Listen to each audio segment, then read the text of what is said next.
Hi there, Hamish McLachlan here, and a big thanks for watching The Last Time I Cried, brought to you by AIA Vitality. Last week in part one of our chat with Dane, he opened up about losing his father in 2018. This week in part two, Dane describes what happened next, the mental health battles, addiction, and the cry for help earlier this year that finally set him on the right path.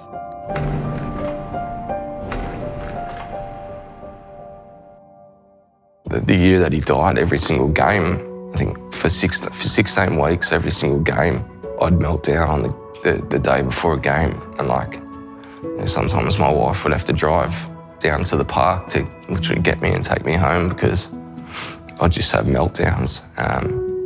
It was just something about game day that really triggered off. I didn't want to play. Every week I didn't want to play, but I did. And I don't know, somehow I managed to have one of the best years of my career, and I don't know how. Because I was literally getting to games just emotionally drained, and to play at the top level, everything needs to be firing.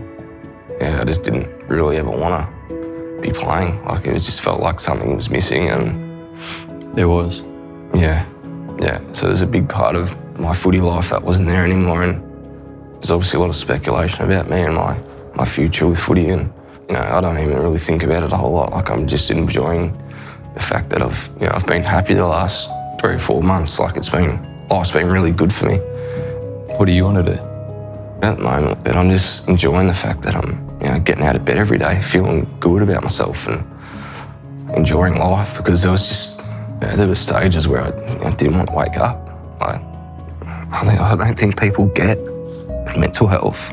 It's just you do things that it's not you. I've done things that I'm not proud of, and I've just used it as a mask to run away from the feelings and the pain that I was feeling. And I've actually started to deal with it, and I've cut out all the things in life that are just short-term fixes. They're not things that can help you. They might make you feel good for a day or two, but they're just Band-Aids. Once they're ripped off, it's just the shit's still there.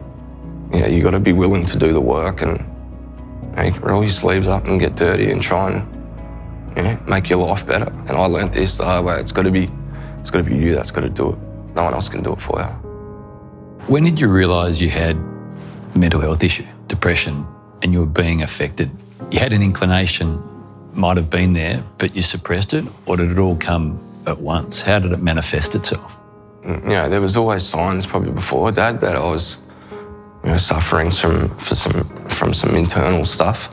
How did you feel that? Was it dark moods, depression, didn't want to leave the house, anxiety? Just the way I was and the way I reacted to certain things. Yeah, I was always an anxious person, really insecure about myself. I always compared myself to other people, and I was like, how come it hasn't happened to them? And I always felt like I needed a male around the house. It was always that, as a kid, I remember it, I was always scared. And you needed a protector. Yeah, and that's why I think I just loved my dad so much and put him up there, because he was a male, and my mum did everything she could for us. She gave us the best upbringing ever, and I'm not sitting here saying that that's not the case, but I've done a lot of soul searching and reflecting over the last couple of years, and I remember as a kid sort of going around, and every night I'd go around and lock the doors, and I'd make sure everything was locked, and it makes sense as to why I was feeling the way I was feeling when things got tough. And I never spoke to anyone about it. I never said to my mum that I was scared or anything like that. I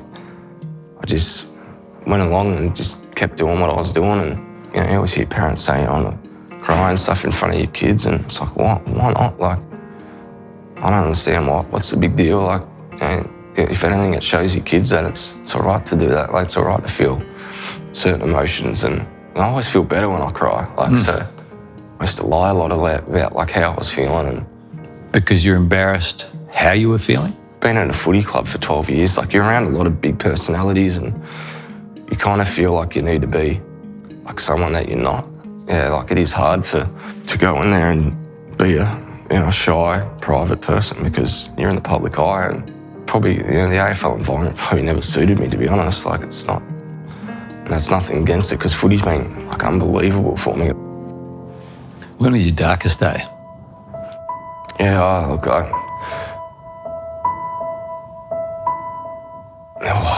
there was, and I had to think about whether I say this publicly, but I will.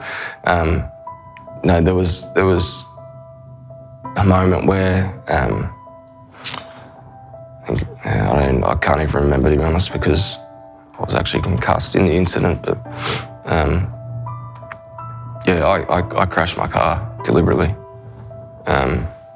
It's not something that I've ever said publicly, but I didn't want it to be fatal. Like, I didn't want to die, but it was a cry. Like, it was a massive cry for help. Like, I needed help, and I didn't really know what to do anymore.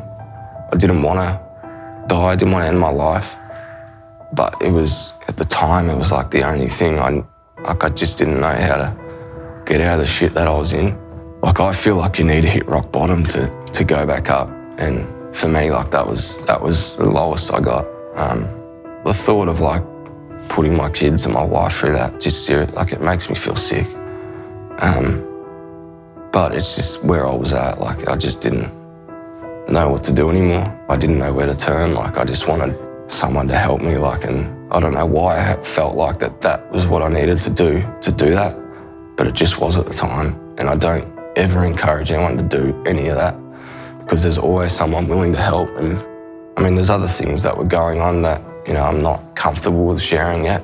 I just needed, some really serious help, and fortunately I got it, and, you know, I'm in the best place I've been for the last sort of 3 years now. It's amazing when you're in a dark spot in the corner what you'll do. I mean, deliberately crashing a car sounds so odd now, but at the time it obviously felt like the best thing you could do. I look at it now and think, why did I do that? Like, why?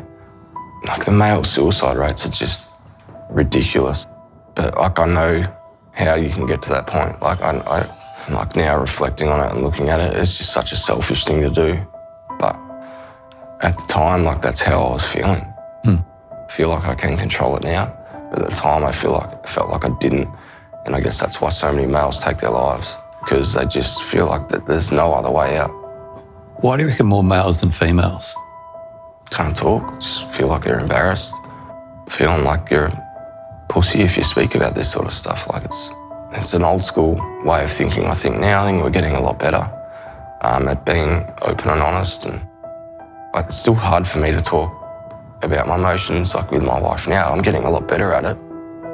My wife and I went through IVF, and I said to Soph, do you want to tell people? And we ummed and ahed, and we decided we would. And the more we spoke about it, the more people came and said, who are you seeing? Tell us what you've done, because they were going through it. I mean, it's like there was like a wall up, but we took a brick out, and suddenly everyone was helping us take the bricks out, and it was coming down and easier to get through. I feel like that's the same with you, and the more you talk, the better it is for you, but the better it is for everyone, because it allows them to have the conversation. Like, I think it's so powerful for other people. Everything that I do now, like, with my business, is around connection. It's amazing. Like, all the people start actually talking about really deep things just because I think I've opened myself up. Yeah. And it just allows others, it gives people the invitation to, share some things that they may not have shared before I've spoken. Are you better now at getting yourself through your dark days?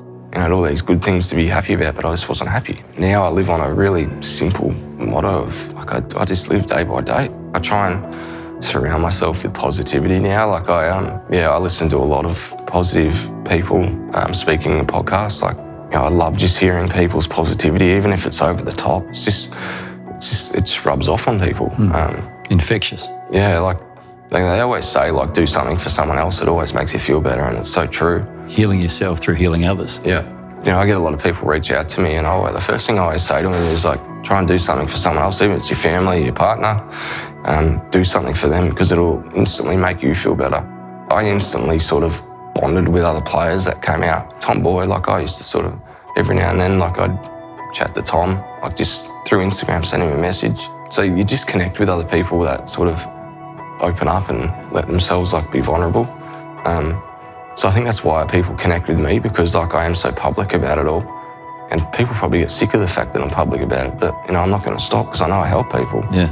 To know that I can have an impact on, someone's life, it's better than anything I did on a football field. Like, you know, running out in front of 100,000 people or helping someone, I'll take helping someone every day of the week. You spoke about things you wish you hadn't done to try and mask the pain. Can you share any of the things you regret doing? Oh, look, I just, you know, there was Don't say something that you don't want to, but is there anything that people could watch would think, I'm doing that too? There's a lot of things that aren't true that have been said about me. There's no doubt I had some addiction issues. And, you know, like there'll be a time when I go into them and try and help people in depth, but at the moment, you know, I'm just, you know, I'm clean.